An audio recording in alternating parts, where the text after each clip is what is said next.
الحمد لله نحمده ونستعينه ونستغفره ونؤمن به ونتوكل عليه ونعوذ بالله من شرور أنفسنا ومن سيئات أعمالنا من يهده الله فلا مضل له ومن يضلله فلا هادي له وأشهد أن لا إله إلا الله وحده لا شريك له وأشهد أن سيدنا وسندنا ونبينا ومولانا محمدا عبده ورسوله صلى الله تعالى عليه وعلى آله وأصحابه وبارك وسلم تسليما كثيرا اما بعد حضور نبی کریم سرور دو عالم صلی اللہ علیہ وسلم کی سنتوں کا، آپ کے اسوہ حسنہ کا بیان چل رہا ہے۔ ہمارے حضرت عارفی قدس اللہ تعالی سرہ کی کتاب ہے اسوہ رسول اکرم صلی اللہ علیہ وسلم، جس میں آپ کے اسوہ حسنہ کو بیان فرمایا گیا ہے، آپ کی سنتوں کو، آپ کی سیرت طیبہ کا ذکر ہے۔ اور مقصود یہ ہے کہ اس اسوہ حسنہ کو پڑھ کر اور سن کر اللہ تبارک و تعالی ہمیں اس کی اتباع کی توفیق عطا فرمائے اور اپنے حالات میں اس کے لحاظ سے تبدیلی لانے کی توفیق بخشے۔ یہ ہے مقصود سارا۔ تو یہ عنوان ہے نبی کریم سرور دو عالم صلی اللہ علیہ وسلم کی سخاوت، آپ کی عظیم سنتوں میں سے ایک سنت اور آپ کے اخلاق حسنہ میں سے ایک عظیم خلق، آپ کی عادات میں سے ایک عظیم عادت سخاوت تھی۔ سخاوت کے معنی یہ کہ جو کچھ اللہ تبارک و تعالی نے عطا فرمایا وہ کسی صحیح مصرف پر خرچ کر کے آدمی خوشی محسوس کرے، یہ ہے سخاوت۔ تو نبی کریم سرور دو عالم صلی اللہ علیہ وسلم کی طبیعت میں جو سخاوت تھی وہ اس کائنات میں کسی شخص کے لیے کسی کی بھی نہیں ہو سکتی جس درجہ رسول کریم صلی اللہ علیہ وسلم کو اللہ تعالیٰ نے سخاوت عطا فرمائی تھی۔ اس کے کچھ واقعات حضرت والا نے یہاں پر ذکر فرمائے ہیں۔ پہلے میں وہ واقعات عرض کرتا ہوں، اس کے بعد اس کی توضیح تھوڑی انشاءاللہ تشریح عرض کروں گا۔ اللہ تعالیٰ اپنی رضا کے مطابق عرض کرنے کی توفیق عطا فرمائے۔ فرمایا کہ حضرت عبداللہ بن عباس رضی اللہ تعالیٰ عنہ فرماتے ہیں کہ حضور اقدس صلی اللہ علیہ وآلہ وسلم اول تو تمام لوگوں سے زیادہ سخی تھے، کوئی بھی آپ کے سخاوت کا مقابلہ نہیں کر سکتا تھا کہ خود فقیرانہ زندگی بسر کرتے اور عطاؤں میں بادشاہوں کو شرمندہ کرتے تھے۔ اپنی حیات طیبہ اگر دیکھو تو انتہائی سادہ، مکان بھی پکا نہیں اور بستر بھی معمولی، تکیہ بھی معمولی، لباس بھی عام طور سے معمولی انداز کا۔ حضرت فاروق اعظم رضی اللہ تعالیٰ عنہ ایک مرتبہ نبی کریم صلی اللہ علیہ وسلم کا جو گھر مبارک تھا اس کے اوپر ایک بالا خانہ بنا ہوا تھا، اوپر کا ایک کمرہ تھا جس میں سیڑھی چڑھ کر جانا ہوتا تھا۔ عام طور سے تو قیام نیچے رہتا تھا گھر میں، لیکن کبھی خاص مواقع پر آپ کا اس اوپر کے کمرے میں بالا خانے میں بھی قیام فرمانا منقول ہے۔ ایک مرتبہ آپ کے پاؤں میں چوٹ لگ گئی تھی، اس کی وجہ سے اوپر مقیم رہے تھے۔ ایک مرتبہ اور بھی اپنے ازواج مطہرات سے کو کچھ ناگواری کا اظہار کرنے کے لیے اوپر تشریف لے گئے تھے۔ تو وہاں ایک مرتبہ حضرت فاروق اعظم رضی اللہ تعالیٰ عنہ فرماتے ہیں کہ میں جب اندر داخل ہوا حضور اقدس صلی اللہ علیہ وسلم کی اجازت لے کر آپ کے اس بالا خانے میں، تو میں نے چاروں طرف نظر دوڑائی تو عجیب منظر نظر آیا کہ ایک تو آپ لیٹے ہوئے تھے ایک ایسے بان کی چارپائی پر جس پر کوئی گدا بھی پڑا ہوا نہیں تھا، ننگی چارپائی، اور آپ کی جو ردائے مبارک تھی جو اوپر کے حصے میں پہنا کرتے تھے وہ بھی اتری ہوئی تھی، تو اسی حالت میں اس چارپائی کے اوپر آپ لیٹے ہوئے تھے۔ اس کا نتیجہ یہ تھا کہ جو چارپائی کے جو باندھ تھے ان کے نشانات آپ کے جسم مبارک پر نظر آ رہے تھے۔ اگر آدمی کوئی ننگی چارپائی پر ننگا لیٹ جائے بغیر کپڑے کے تو بانوں کے نشان انسان کے جسم پر نظر آئیں گے۔ تو اس حالت میں نے دیکھا کہ وہ بان، اب چارپائی الفاظ تو اس میں یہ آئے ہیں حدیث میں کہ وہ چٹائی کے نشان تھے، چٹائی کے اندر جو نشان ہوتے ہیں وہ آ گئے تھے۔ اب وہ پتہ نہیں چارپائی کے اوپر تھی وہ چٹائی یا زمین پر تھی، بظاہر زمین پر ہوگی، شاید چارپائی کا ذکر نہیں ہے وہاں پر۔ تو اس چٹائی کے اوپر لیٹے ہوئے تھے اور چٹائی کے اندر جو نشان ہوتے ہیں نا وہ آپ کے جسم مبارک پر پڑے ہوئے تھے۔ یہ تو آپ کی حالت تھی جس حالت میں نے آپ کو دیکھا۔ چاروں طرف نظر دوڑائی تو دو ایک کھالیں پڑی ہوئی تھی، یعنی کسی جانور کی خشک کھالیں، وہ کچھ پڑی ہوئی تھی، اور کچھ تھا نہیں سارے کمرے میں سوائے اس چٹائی کے اور ایک دو کھالیں پڑی ہوئی تھی۔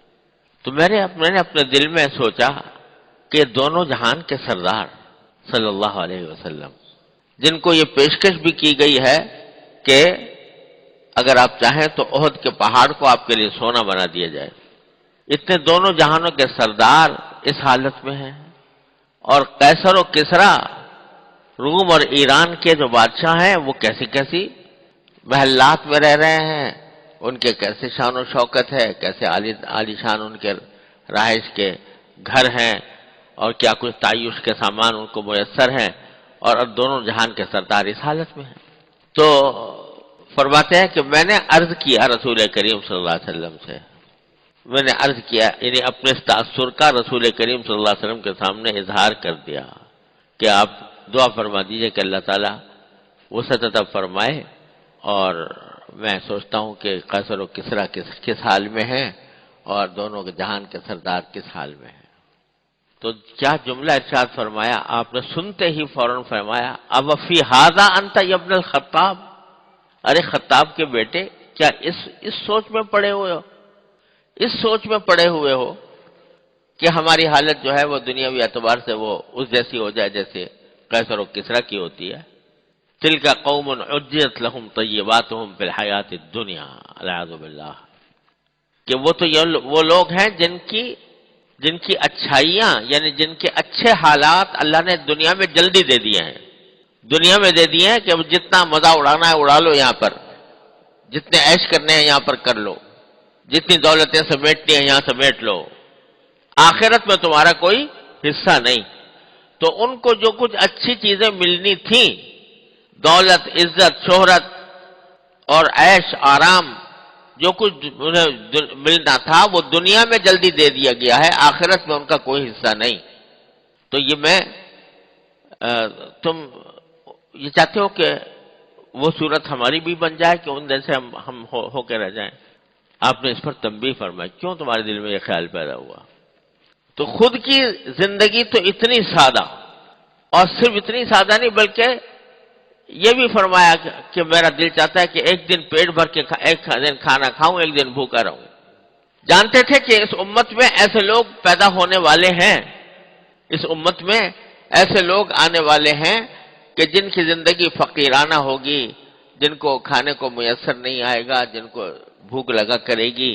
تو اگر میں پیٹ بھر کر ہمیشہ کھانا کھاؤں گا تو وہ کبھی سوچیں گے کہ ہمارے پیغمبر تو بڑے مزے کر گئے اور ہم فقر و فاقے کی حالت میں ہیں۔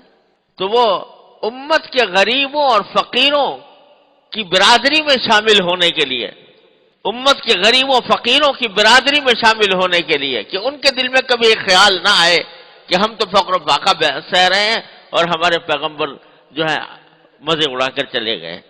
اس لیے دعا بھی یہ فرمائی کہ اللہم احیینی مسکینا وامیتنی مسکینا واحشرنی فی زمرۃ المساکین، اے اللہ مجھے مسکین بنا کر ہی زندہ رکھیے، مسکین بنا کر ہی مجھے موت دیجئے، اور مسکینوں ہی کے ساتھ میرا حشر بھی کیجئے۔ کیا مقام ہے اس ذات عالی کا صلی اللہ علیہ وسلم، جس کے آگے خزانے ڈھیر ہیں. اللہ تبارک و تعالیٰ نے، اللہ کے فرشتوں نے پیغام دیے ہیں کہ اگر آپ چاہیں تو احد کا پہاڑ سونا بنا کر آپ کے پاس پیش کر دیا جائے. کہتے ہیں نہیں، میرا دل چاہتا ہے کہ ایک دن کھاؤں ایک دن نہ کھاؤں. میں اپنے فقیروں، میں اپنے غریبوں کی برادری میں شامل ہوں، غریبوں کی برادری میں میرا نام شامل ہو، اور امیروں میں، غریبوں میں ہو، تاکہ ان کو کبھی حسرت نہ ہو. کیا مقام ہے سرکار دو عالم صلی اللہ علیہ وسلم. ایسی حیات طیبہ، سادگی. حضرت عائشہ صدیقہ رضی اللہ تعالیٰ فرماتی ہیں 3 چاند دیکھ لیا کرتے تھے ہم، 3 چاند دیکھ لیا کرتے تھے، یعنی 3 مہینے گزر جایا کرتے تھے، گھر میں آگ نہیں جلتی تھی، آگ نہیں جلتی تھی. پوچھا کہ آگ نہیں جلتی تھی، گزارا کیسے ہوتا تھا؟ فرمایا کہ بس 2 چیزیں ہوتی تھیں، الاسودان التمر والماء، کھجور اور پانی. کھجور کھا لی، پانی پی لیا، اللہ اللہ خیر صلی اللہ. کوئی سالن نہیں بن رہا، کوئی روٹی نہیں بن رہی، کوئی آگ نہیں جل رہی، کوئی کھانا نہیں پکایا جا رہا. 3 مہینے تک نہیں کھانا پک رہا. ساری زندگی گندم کی روٹی تناول نہیں فرمائی، گندم کی روٹی پیٹ بھر کے نہیں کھائی کبھی. کاہے کی روٹی؟ جو کی روٹی، جو کی روٹی کھاتے تھے. اور فرماتے ہیں صحابی رضی اللہ تعالیٰ عنہ، فرماتے ہیں کہ کبھی نبی کریم سرور دو عالم صلی اللہ علیہ وسلم نے لا خبز لہ مرقق، کبھی چپاتی نہیں بنائی گئی، پتلی روٹی کبھی نہیں بنائی گئی، لا خبز لہ مرقق. اور نہ کبھی آپ نے کسی چھوٹی چھوٹی پیالیوں میں، جیسے اچار چٹنی وغیرہ ایسی چیزیں رکھی جاتی ہیں جس سے کہ ذرا بھوک کھلتی ہے اور کھانے میں مزہ آتا ہے، کبھی ایسی پیالیوں میں کھانا نہیں کھایا. تو خود کی حیات طیبہ تو ایسی سادی، کھانا سادہ، رہائش سادہ، بستر ہے تو ایسا ہے کہ ایک دن حضرت عائشہ صدیقہ رضی اللہ تعالیٰ عنہ نے بستر مبارک کے دوہرا کر کے بچھا دیا کہ تاکہ رسول کریم صلی اللہ علیہ وسلم کو ذرا نسبتاً آرام ملے. تو اگلے دن فرمایا کہ تم نے میرا بستر دوہرا کر کے بچھا دیا، اس سے مجھے نیند گہری آ گئی. تو جس وقت میں اٹھا کرتا تھا، بیدار ہوا کرتا تھا، اس وقت بیدار نہیں ہو پایا. ایسا مت کرو، جیسے اکہرا ہی بستر رہنے دو. تو ایسی حیات طیبہ، سادہ، فقیرانہ، درویشانہ، ایسی حیات طیبہ. لیکن جب دوسروں کو دینے پر آئیں، جب دوسروں کو دینے کا مرحلہ آئے تو خزانے بہا دیے نبی کریم صلی اللہ علیہ وسلم. تو وہ فرما رہے ہمارے کہ کوئی بھی آپ کی سخاوت کا مقابلہ نہ کر سکتا تھا کہ خود فقیرانہ زندگی بسر کرتے تھے اور عطاؤں میں بادشاہوں کو شرمندہ کرتے تھے. ایک دفعہ نہایت سخت احتیاج کی حالت میں ایک عورت نے چادر پیش کی اور سخت ضرورت کی حالت میں آپ نے پہنی. اسی وقت ایک شخص نے مانگ لی، آپ نے مرمت فرما دی. نہ کہنے کا تو تصور ہی نہیں تھا کہ کوئی شخص کچھ مانگے اور نبی کریم صلی اللہ علیہ وسلم فرمائے کہ نہیں، یہ نہیں، اس کا تصور ہی نہیں تھا. تو واقعہ صحیح بخاری میں ہے. واقعہ یوں ہوا تھا کہ خاتون جو ہیں وہ بڑی محبت سے، بڑے شوق سے حضور اقدس صلی اللہ علیہ وسلم کے لیے ایک چادر بن کر لائیں. اچھی، اپنے خاص محبت سے بنی تھی، خود ہی اپنے ہاتھوں سے. اور پیش نظر یہ تھا کہ نبی کریم صلی اللہ علیہ وسلم کی خدمت میں پیش کروں، آپ ذیب وطن فرمائیں تو مجھے اس کا ثواب ملے. تو وہ لے کر آئی. آپ نے اس کو اس طرح لیا جیسے کہ حدیث میں آتا ہے محتاجن الیہا، جیسے آپ اس کے ضرورت مند تھے. اس کے ایک معنی تو یہ ہے کہ واقعی اس وقت میں آپ کے کپڑے بدلنے کی ضرورت تھی، اور جو کپڑے پہنے ہوئے تھے اس کی ضرورت تھی کہ اس کو بدل کر کوئی نیا کپڑا لیا جائے، نئی چادر لی جائے. ایک مطلب تو یہ ہے کہ محتاج تھے، یعنی آپ ضرورت مند تھے اس چادر کے. تو جب اس خاتون نے پیش کی تو آپ نے بڑی شوق سے اور قدر سے اس کو لیا. اور ایک اس کا مطلب یہ بھی ہے کہ نبی کریم صلی اللہ علیہ وسلم کو جب کوئی شخص کوئی ہدیہ پیش کرتا تو آپ اس کا دل خوش کرنے کے لیے یہ فرماتے بھائی تم یہ اچھی چیز لے کر آؤ، میری ضرورت کی چیز تھی. تاکہ اس کا دل خوش ہو جائے کہ میں لایا تھا تو واقعی میں حضور نے اس کی قدر فرمائی۔ تو بہرحال ضرورت کی حالت میں لیا، نبی کریم صلی اللہ علیہ وسلم نے پہنا۔ تو اب ظاہر ہے جو خاتون لے کر آئی تھی تو اس کی خواہش تھی کہ آپ اس کو پہنے ہیں، آپ نے زیب تن فرمائی، پہنا۔ اللہ اکبر کبیرہ، پہنا تو اسی تھوڑی دیر گزری تھی کہ ایک صحابی نے دیکھ لیا اور انہوں نے کہا کہ یا رسول اللہ یہ تو بڑی اچھی چادر آپ نے پہنی ہوئی ہے، مجھے دے دیجیے۔ ابھی یعنی حاجت بھی ہے، ضرورت بھی ہے، پہنا بھی ہے آپ نے شوق سے، اور اتنے میں پہن لیا، پوچھ لیا، مانگ لیا کسی نے کہ حضرت مجھے دے دیجیے۔ تو رسول اللہ صلی اللہ علیہ وسلم اچھا بھائی لے جاؤ، وہ چادر اس کو عطا فرما دی۔ کہنے والوں نے ان سے کہا کہ بھائی تم نے بھی عجیب کام کیا، حضور اقدس صلی اللہ علیہ وسلم کے پاس ایک چادر آئی تھی، آپ کو پسند بھی تھی، آپ کی حاجت، آپ نے اس پر کی طرف حاجت بھی ظاہر کی، اور تمہیں پتا ہے کہ حضور سے جب کوئی چیز مانگی جاتی ہے تو کبھی آپ نہ نہیں کرتے، تم نے ایسے مانگ لی اس کی۔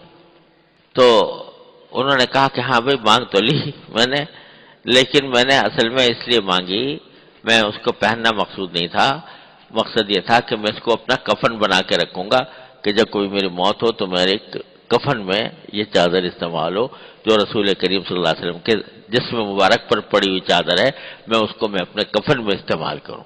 چنانچہ پھر انہوں نے اپنے کفن میں استعمال کی۔ بہرحال انہوں نے جس مقصد سے بھی لی، صحابی تھے، رسول کریم صلی اللہ علیہ وسلم سے محبت، آپ سے عشق کا ایک مقتضا تھا جو انہوں نے پورا کر لیا۔ اور لیکن سرکار دو عالم صلی اللہ علیہ وسلم ابھی آئی ہے نئی چادر، ضرورت بھی ہے اور پہن بھی لی ہے، مانگنے والے نے مانگ لی تو آپ نے عطا فرما دی۔ تو کون ایسی سخاوت، کوئی دوسرا ہو تو بھی کہ خدا کے بندے ایک دو دن تو مجھے پہننے دو، دو چار روز تو پہن لوں، یہ پھر لے لینا مجھ سے آج ہی فوراً کے فوراً، لیکن وہاں تو نہ کا سوال ہی نہیں تھا، یہ سخاوت عطا فرما دی۔ آپ قرض لے کر ضرورت مندوں کی ضرورت کو پورا فرماتے تھے، اور قرض خواہ کے سخت تقاضے کے وقت کہیں سے اگر کچھ آ گیا اور ادائے قرض کے بعد بچ گیا تو جب تک وہ تقسیم نہ ہو جائے گھر میں تشریف نہ لے جاتے تھے۔ بالخصوص رمضان مبارک کے مہینے میں اخیر تک بہت ہی فیاضی کا مظاہرہ فرماتے کہ حضور اقدس صلی اللہ علیہ وسلم کی 11 مہینے کی فیاضی بھی اس مہینے کی فیاضی کے برابر نہ ہوتی تھی۔ حدیث میں آتا ہے کہ آپ ایسے ہوتے کر ریح المرسلہ، جیسے ہوائیں چل رہی ہوں سخاوت کی رمضان کے اندر، جو آ رہا ہے کچھ لے کے جا رہا ہے، جو آ رہا ہے کچھ لے کے جا رہا ہے۔ اور اس مہینے میں بھی جب رسول حضرت جبریل علیہ السلام تشریف لاتے اور آپ کو کلام اللہ سناتے، اس وقت آپ بھلائی اور نفع آسانی میں تیز بارش لانے والی ہوا سے بھی زیادہ سخاوت فرماتے تھے۔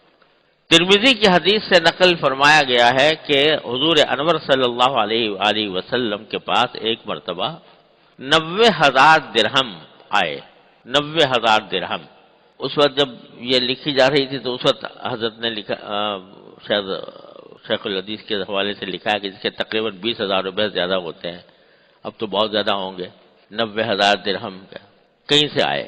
حضور اکرم صلی اللہ علیہ وسلم نے ایک بورے پر ڈلوا دیے، بورے پر ایک بوریا تھا، اس کے اوپر ڈلوا دیے بھائی سارے 90,000 تک، اور وہیں پڑے سب تقسیم کرا دیے، ایک بھی نہیں بچا۔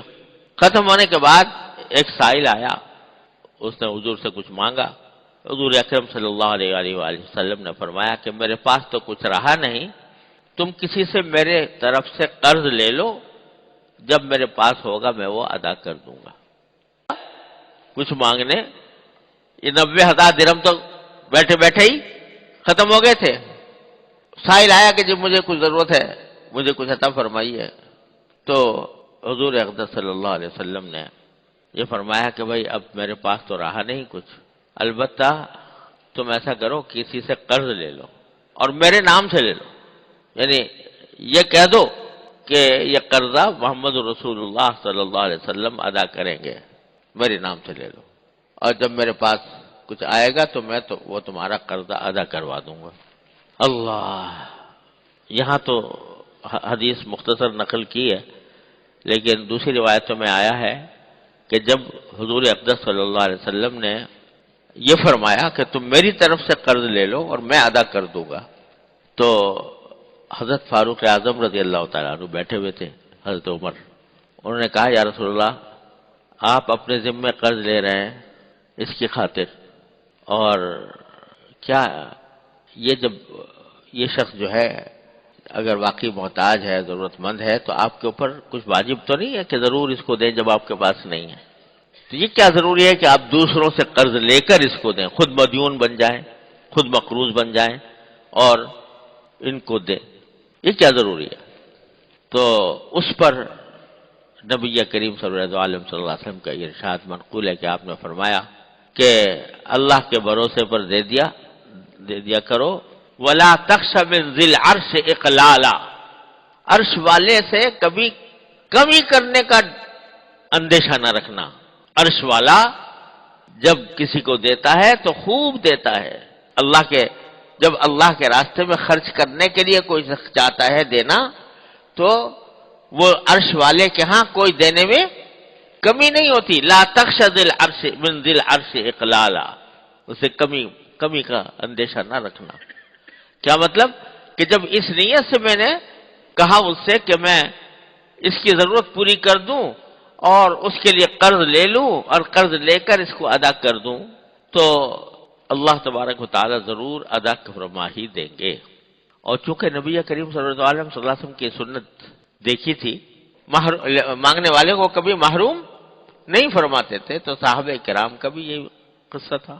اور ایک حدیث میں رسول کریم صلی اللہ علیہ وسلم نے یہ ارشاد بھی فرمایا کہ من ادان دینا یبتغی بہ وجہ اللہ، کہ اگر کوئی شخص اپنے ذمے کوئی ادھار لے لے، کوئی دین لے لے، اور لینے کا مقصد اللہ تعالیٰ کو راضی کرنا ہو، خوش کرنا ہو، تو اور دینے کا ارادہ بھی ہو کہ جب مجھے ملے گا تو میں دے بھی دوں گا، ادا کروں گا، اور اللہ کی رضا کی خاطر کوئی قرضہ لے رہا ہے، تو اللہ تبارک و تعالیٰ اس کا دین ضرور ادا کروا دیتے ہیں، اللہ تعالیٰ ادا کروا دیتے ہیں۔ اس واسطے حالانکہ عام حالات میں نبی کریم صلی اللہ علیہ وسلم نے قرضہ لینے کو پسند نہیں فرمایا، یا کسی کا مدیون بننے کو پسند نہیں فرمایا کہ خام خواہ اپنے ذمہ میں دینداری کو کر لو بلا وجہ، یا کسی معمولی معمولی کام کے لیے اپنے آپ کو دیندار بنا لو، یہ پسند نہیں کیا۔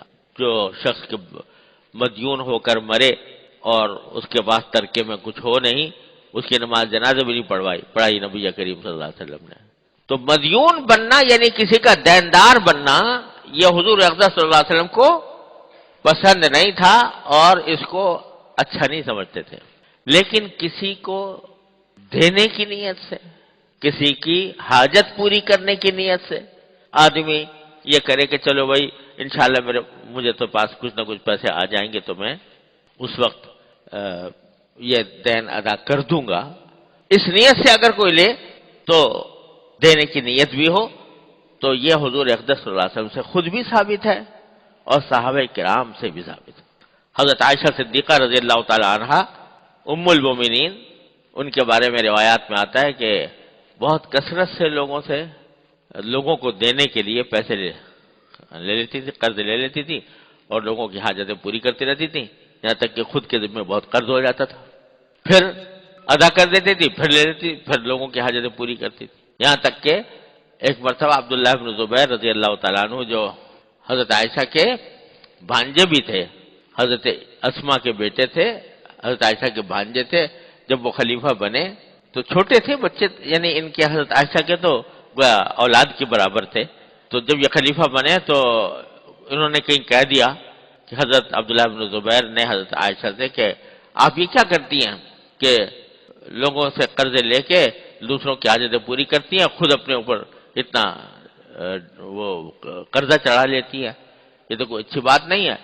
حضرت عائشہ نے بات مانی نہیں، پھر ایک مرتبہ انہوں نے یہ کہہ دیا حضرت عبداللہ بن زبیر نے کہ اچھا میں اب یہ حضرت عائشہ نے بہت زیادہ پیسے اس طرح قرضے لینے شروع کر دیے ہیں، میں ان کو ہاتھ باندھوں گا مطلب یہ کہ ان کو مجبور کروں گا کہ یہ قرضے نہ لیا کریں۔ تو حضرت عائشہ بڑی ناراض ہوئی کہ میرا بھانجا اور مجھ سے اس طرح کی باتیں کرتا ہے، تو کہہ دیا کہ میں اس سے ملوں گی بھی نہیں، اس کے سے بات بھی نہیں کروں گی۔ بعد میں عبداللہ بن زبیر رضی اللہ عنہ بڑے شرمندہ بھی ہوئے، اور انہوں نے بہت چاہا کہ کسی طرح حضرت عائشہ راضی ہو جائے، تو پھر اس کے لیے حیلہ کیا۔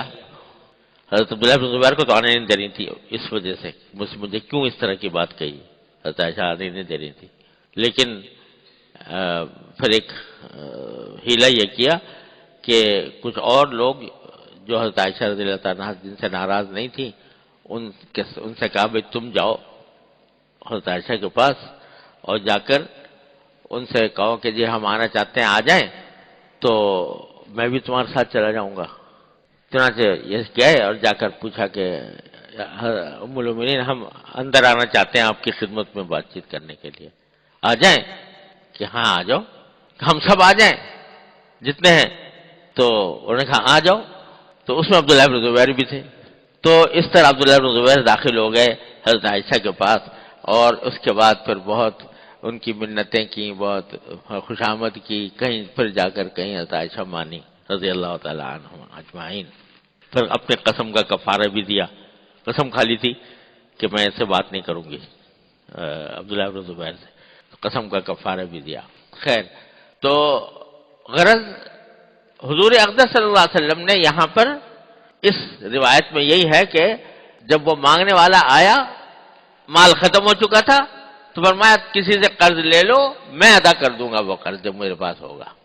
تو معلوم ہوا کہ اگر کوئی شخص اس طرح بھی کرنا چاہے، بشرطے کہ اس بات کا اس کو پورا اعتماد ہو کہ جب پیسے آئیں گے تو میں ادا کر دوں گا، تو اس لیے اگر دوسرے کو دینے کے لیے کچھ قرض بھی لینا پڑے تو اس کی گنجائش ہے۔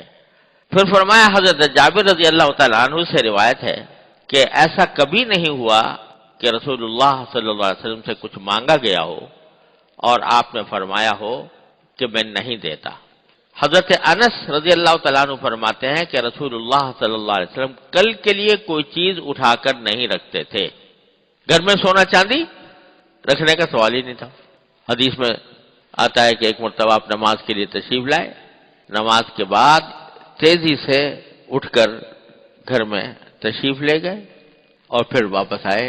صحابہ کرام نے جلدی سے جانے کی وجہ پوچھی تو آپ نے فرمایا کہ مجھے یاد آیا کہ گھر میں کچھ دینار اشرفیاں پڑی رہ گئی تھی، تو مجھے یہ اچھا نہیں لگا کہ دن گزر جائے اس کا اور میرے گھر میں وہ اشرفیاں پڑی ہوئی ہوں، تو میں پہلے ان کو ٹھکانے لگایا، پھر آ کر نماز میں شامل ہوا۔ گھر میں کوئی چیز اٹھا کر نہیں رکھتے تھے۔ حضرت عبداللہ بن عباس رضی اللہ تعالیٰ عنہ کا بیان ہے کہ رسول اکرم صلی اللہ علیہ وآلہ وسلم سب سے زیادہ سخی تھے، خاص کر ماہ رمضان میں تو بہت ہی سخی ہو جاتے تھے۔ ایک دفعہ حضرت رسول کریم صلی اللہ علیہ وسلم نے حضرت ابو ذر غفاری سے فرمایا کہ اے ابو ذر، مجھے یہ پسند نہیں کہ میرے پاس کوہ احد کے برابر سونا ہو اور تیسرے دن تک اس میں سے میرے پاس ایک اشرفی بھی بچی رہے سوائے اس کے جو ادائے قرض کے لیے ہو، تو اے ابو ذر میں اس مال کو دونوں ہاتھوں سے خدا کی مخلوق میں تقسیم کر کے اٹھوں گا۔ یہاں بھی روایت مختصر ہے، پورا واقعہ اس طرح ہے کہ ایک مرتبہ نبی کریم سرورت عالم صلی اللہ علیہ وسلم حضرت ابو ذر غفاری رضی اللہ تعالیٰ عنہ کے ساتھ کہیں جا رہے تھے۔ ہم صحابہ کرام بھی ہر گلیرہ رنگ کو بوئے دیگر، ہر صحابی کا الگ رنگ تھا۔ حضرت ابو ذر غفاری رضی اللہ تعالیٰ عنہ جو تھے یہ بھی عاشق زار تھے نبی کریم صلی اللہ علیہ وسلم کے، اور درویش منیش بزرگ تھے۔ تو ایک مرتبہ کہتے ہیں، خود اپنا واقعہ سناتے ہیں کہ میں رسول کریم صلی اللہ علیہ وسلم کے ساتھ چل رہا تھا، تو اچھا، اور میں نے شام کا وقت تھا، میں حضور کے ساتھ چل رہا تھا، تو آپ نے مجھ سے فرمایا اے ابو ذر، یہ سامنے احد پہاڑ دیکھ رہے ہو؟ احد پہاڑ نظر آ رہا ہے؟ اب وہ کہتے ہیں کہ میرے دماغ میں کچھ خیالات آنے شروع ہوئے کہ آپ کیوں پوچھ رہے ہیں، یہ احد پہاڑ نظر آ رہا ہے۔ تو ایک دم سے میں نے دیکھا کہ سورج ڈوبنے کے قریب ہے، غروب ہونے کے قریب ہے، اور مجھے خیال یہ آیا کہ جو آپ فرما رہے ہیں کہ احد کے پہاڑ مجھے دکھا رہے ہیں، تو شاید احد کے پہاڑ کے پیچھے یا اس کے پاس کوئی کام کرانے کے لیے مجھے بھیجنا چاہتے ہیں۔ احد پہاڑ کے پیچھے، اسی واسطے مجھ سے پوچھا کہ پہاڑ نظر آ رہا ہے۔ اب مجھے خطرہ ہوا کہ یہ سورج تو ڈوبنے والا ہے، اور اگر آپ نے مجھے بھیجا وہاں احد پہاڑ میں تو سورج کے ڈوبنے سے پہلے میں واپس آ نہیں سکتا، تو کس طرح ہوگا؟ اس ادھڑ بن میں یہ خیالات میرے دل میں آنے لگے کہ اگر آپ نے مجھے احد پہاڑ پر بھیجا کسی کام کے لیے تو غروب آفتاب سے پہلے میں واپس نہیں آ سکوں گا۔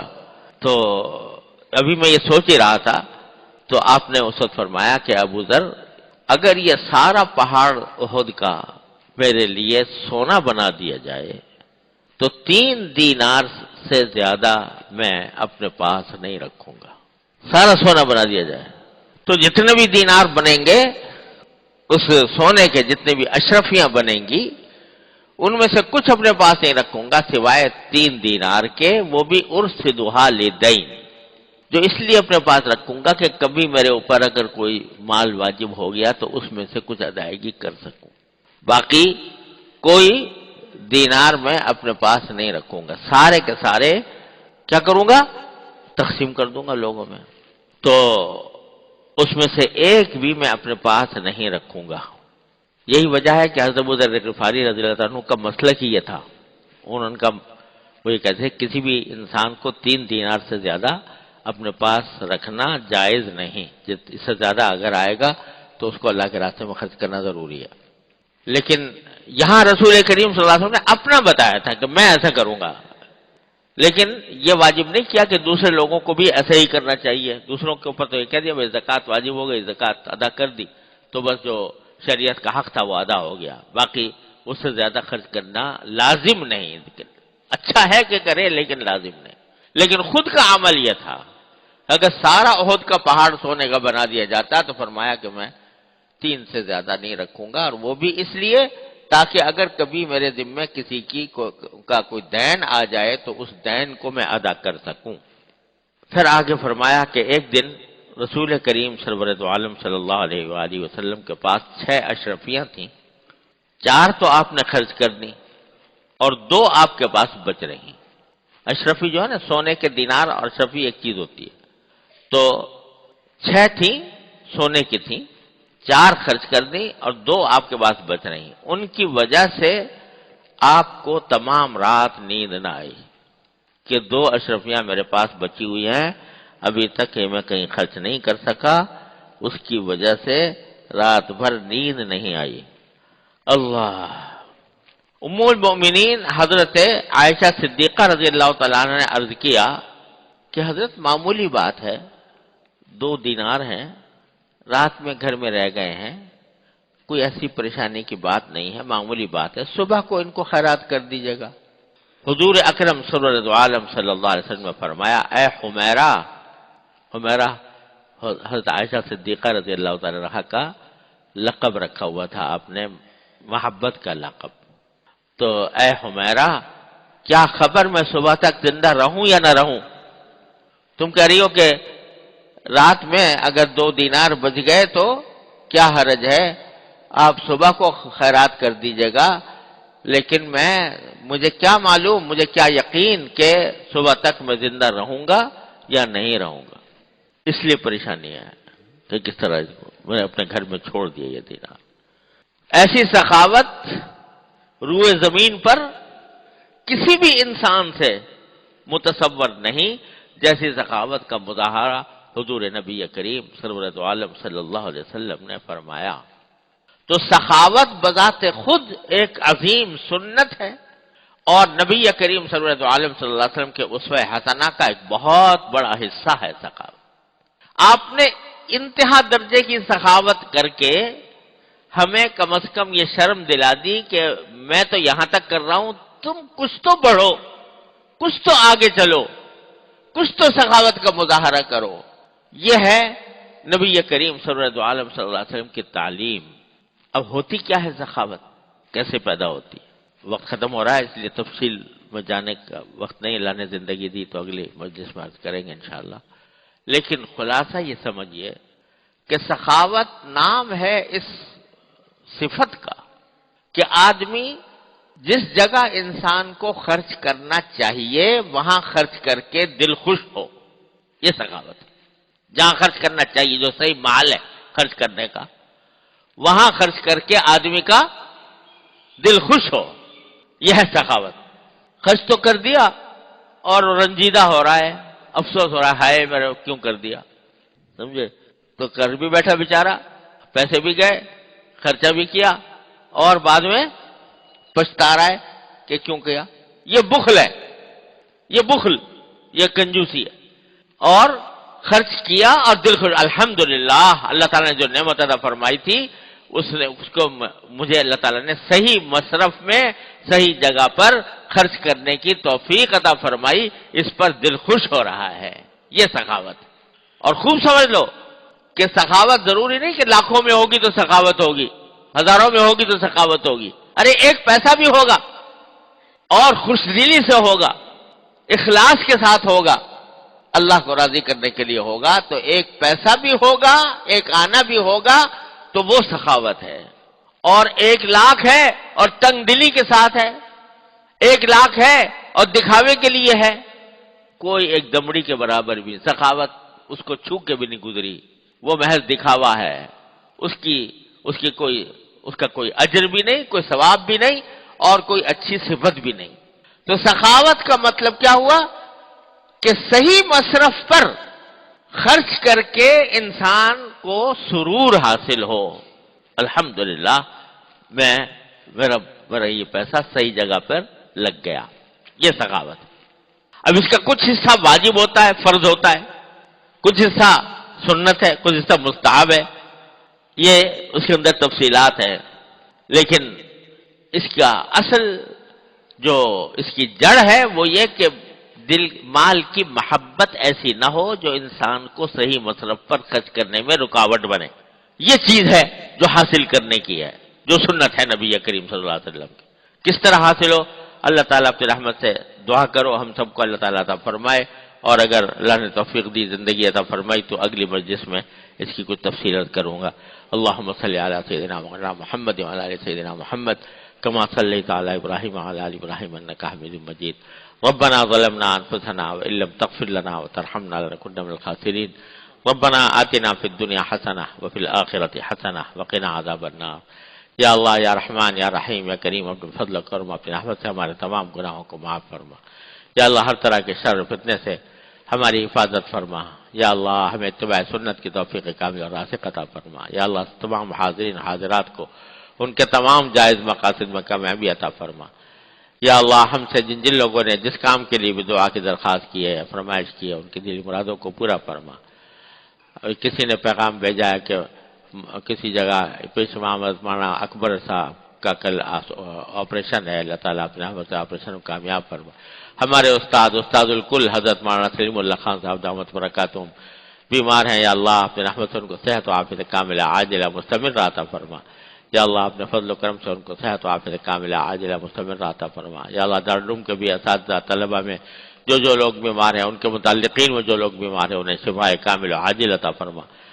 یا اللہ، ان سب کی دلی مرادوں کو پورا فرما۔ اللہم انا نسألک من خیر ما سألک من عبدک و نبیک سیدنا محمد صلی اللہ علیہ وسلم، ونعوذ بک من شر ما استعاذک منہ عبدک و نبیک سیدنا محمد صلی اللہ علیہ وسلم۔ ربنا تقبل منا انک انت السمیع العلیم وتب علینا انک انت التواب الرحیم، وصلی اللہ تعالی علی خیر خلقہ سیدنا مولانا محمد۔